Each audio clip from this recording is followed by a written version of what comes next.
या पूर्ण प्रकरणामध्ये तुम्ही अनेकदा म्हणजे मधल्या काळामध्ये तुम्ही 3 एक मंत्रिमंडळाच्या बैठकीला नव्हता, तुम्ही सारखं दरेगावला जातात असा तुमच्यावर आरोप होतो. म्हणजे काय 2च्या ती आणखी एक वाढवली तुम्ही. तर तुम्ही सारखं दरेगावला जातात, तुम्ही नाराज असले की तुम्ही दरेगावला जातात असा जो तुमच्यावरचा आक्षेप आहे त्याचा. मी दरेगावला गेलो तरी लोक इकडे लोकांना पोटदुखी होते, पोटसूळ होतो. दिल्लीला गेलो तरी लोकांच्या पोटात दुखतं.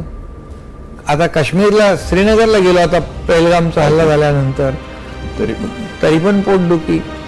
त्यामुळे मी या सगळ्या चर्चेकडे गांभीर्याने पाहत नाही.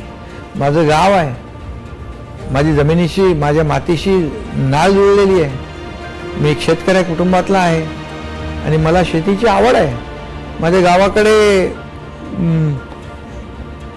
मी जेव्हा जातो तेव्हा एक गावातली लोक भेटतात, एक जी काही जिव्हाळा आपुलकी. शेवटी माझं जन्मगाव आहे ते आणि मला त्याचा अभिमान आहे.